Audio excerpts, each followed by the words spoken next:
며칠 전에 이재명 대통령께서 샌프란시스코 AI 서밋에서 이런 얘기를 하셨더라고요. 대체 불가능한 나라 이렇게 얘기를 하셨고, AI 공급망 핵심 국가, 세계에서 가장 빠른 AI 활용 시장, 글로벌 협력하고 누구도 소외하지 않는 AI 기본 사회, 이런 얘기를 하셨더라고요. 그럼 우리가 지금 현 정부가 이게 바라보고 있는 사회 이렇게 됐을 때, 과연 이렇게 했을 때 우리 재정교부금법 개편한 게 여기에 이걸 바라보고 가는 게 맞나? 이런 거에 초점을 조금 맞춰보고서 설명을 드리려고 합니다. 그 중에는 또 반복되는 부분도 있겠지만, 첫 번째 재정교부금법 개편 논의가 왜 시작되었는가 이런 것들을 조사를 해보면요. 특정 연도 2022년도입니다. 2022년도에 내국세가 급격한 증가를 해가지고 재정교부금이 한 35% 정도 올랐더라고요. 그것도 뭐냐면은 거의 대부분이 본 예산이 오르는 게 아니고 추경 예산이 오르는 거예요. 추경 예산의 35%는 아무리 이걸 잘 쓰는 사람이라 할지라도 굉장히 밀어내기 위해서 한 100만 원 넘는 부분이 나타날 수밖에 없습니다. 뭐 필요한 부분이 되는 것도 있겠지만, 근데 그런 제도를 일부러가 아니겠죠. 그런 제도를 만들어진 상태에서 그때 교육청에 돈이 굉장히 많다는 인식이 전체적으로 싹 다 커진 거예요.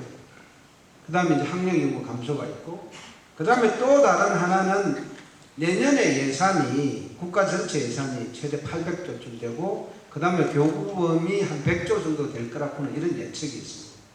그러면 우리가 예산을 전체적으로 할 때는 어떻게 해야 되느냐 하면은 결국은 예산을 많이 늘리려고 그러면 예산이 만약에 안 따라주면 일단은 국가 채무를 져야 된다든지 아니면 다른 예산을 줄여가지고 해야 된다든지, 여기에 이 부분이 있다고 봐요. 교부금법을 개편을 하게 되면 상당히 많은 재원이 다른 재원으로 쓸 수 있는 이 부분이 시작됐다 이렇게 보고 있습니다.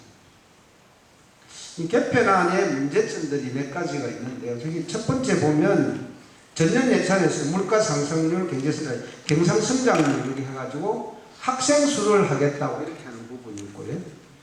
이 부분이 교육 안전망에, 나중에 이유를 정확하게 말씀드리겠습니다. 교육 안전망에 심각한 훼손을 가져온다는 걸 말씀드리겠습니다. 그리고 교부금 이런 것들이 처음부터 시작된 게 1972년에 시작됐는데 그 뒤에 교부금 비율이 증가됐지만은 증가되지 않은 채로 다른 책무가 붙어오는 게 굉장히 많이 생겼습니다. 첫 번째로 유치원은 이제 이 노무현 대통령 때 또 교부금 증가시키는 게 이렇게 되는 건데요. 2023년에 고등교육 평생교육 특별회계법이 있었거든요. 그때 이제 고등교육에 지방교부금이 이제 그쪽에서 일부가 들어간 거예요. 그리고 유보, 통합, 늘봄, 항마통 이런 것들이 다른 부처에서 오는 거예요. 그러니까 쉽게 말하면 의무는 이렇게 많이 갖다 놔놓고 그 다음에 뭐냐면은 여기에 예산을 줄이겠다 하는 이런 구조로 가고 있다는 게 굉장히 문제다. 그러니까 책무를 확대시켜 놓고 재정을 삭감시키겠다 하는 이런 정책입니다. 그 다음에 이게 우리나라 아까 이제 요게 금방 떠나신 분이 여기 얘기를 권순영 박사님께서 말씀을 하셨는데, 교육 자치가 우리나라가 굉장히 잘 되어 있습니다. 지금 이거는 재정 문제를 건드리는 건 재정 교육 자치를 지금 훼손하는 이런 부분이 반대 방향으로 가고 있다. 국가가 우리가 나가야 될 방향이었습니다.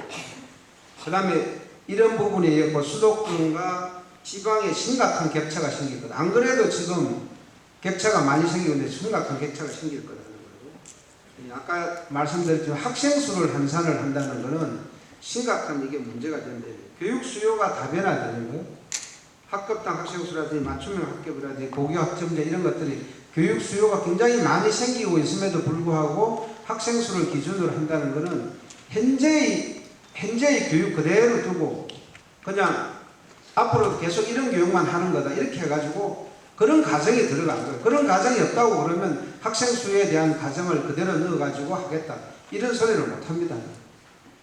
쉽게 말씀드리면 이걸 시간 개념을 조금 넓게 해주면요, 우리가 1970년대 이 정도 된 한학교에 뭐냐면 한 72명, 제가 다닐 때 중학교 다닐 때 70몇 명이었습니다.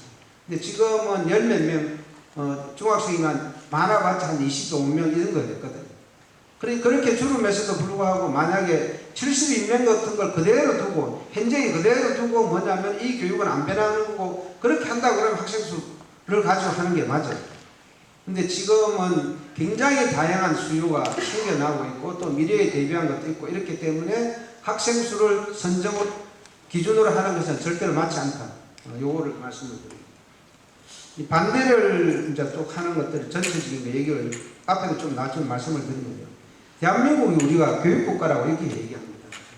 자원은 없고, 국토 면적은 짧고, 인구는 많고, 이렇게 해가지고, 결국은 교육만이 오직 살 길이다. 이렇게 해가지고, 교육을 통해가지고, 우리가 민주화 산업화를 이룬 유일한 나라, 이런 식으로 얘기를 많이 하고 있습니다. 교육이 최우선인 국가가 되어야 되는 걸 맞죠. 교육국가라고는 이런 개념도 있습니다. 그럼 대체 불가능한 교육국가를 만들기 위해서, 대체 불가능한 국가를 만들기 위해서 교육 안전망을 해소하는 것은, 이거는 국가의 미래를 우리가 훼손하는 거다. 이런 걸 말씀을 드리고요. 그 다음에 둘째로 국민의 정부에서 무슨 얘기를 하고 있느냐면은, 이게 지속 가능한 균형 발전이 국민의 정부의 굉장히 큰 국정 방향입니다. 경남의 예를 들면, 경남의 전교생이 60명 이하인 이런 소규모 학교가 18%, 한 268개교 정도 됩니다. 실질적으로 경남이나 전남이나 경북이나 뭐 충북 이런 데도 거의 비슷할 거예요. 소규모 학교들은.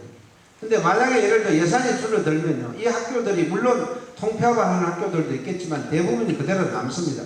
남는다고 해가지고 거기에 학급 수가 줄어드는 것도 아니고요. 그 다음에 거기에 교실 수가 학급 수가 줄어드는 것도 아니고, 학교가 줄어드는 것도 아니고, 그 다음에 급식도 해야 되는 거고, 통학버스도 다 해야 됩니다. 전혀 학생 수가 줄어든다고 해서 수요가 줄어들지가 않는다는 거죠. 결국은 학교를 줄일 수밖에 없고, 그렇게 되면 그 지역이 소멸을 하고 가속화기를 걸을 수밖에 없습니다. 그러면 이재명 정부가 주장하는 지속 가능한 균형 발전이 이미 거기에서 정책에서 배치되는 거죠. 그 다음에 우리나라의 굉장히 큰 문제가 급격한 인구 감소입니다. 지금 학교에서는 실질적으로 늘봄이나 돌봄, 보육학종 이런 것 아이식이 쉬운 그런 환경들을 만들어주고 있어요. 그럼 교육재정이 감당해야 될, 지금은 국가가 발전할 때는 핵심 책무입니다. 이런 부분에서 예산이 줄게 되면 결국은 이것도 국가적 과제 방향에 큰 반대되는 방향으로 가게 되는 부분이 될 수밖에 없습니다. 그 다음에 교육 소외계층들이 있습니다. 경남의 같은 경우에는 외국인 산업 인력이 비수도권에서 5대 도시 하면 경남에만 3개가 있습니다. 그 정도로 외국인 산업 인력들이 많아요. 그 다음에 여기 특수 교육을 해야 받을 아이들이 굉장히 많이 늘어나고 있습니다. 그럼 이게 만약에 예산이 줄어든다고 그러면 이런 부분부터 우리가 먼저 뭐냐면은 줄어들 수밖에 없는 구조가 돼요. 그러니까 이런 것들은 결국은 가장 보호받아야 할 우리 아이들이 가장 큰 피해를 볼 수 있는 교육 안전망이 문제가 되는 그런 부분이다 말씀을 드립니다. 또 한 가지는 고등교육 평생교육회의가 2023년에 한시적으로 3년 제정이 될 때요. 그때에 지금 현재 이재명 정부에서, 지금 여당이죠. 여당에서 뭐라고 했냐면 교부금에 손대지 말고 추가 재원을 확보해야 된다. 이렇게 얘기를 하더라고요.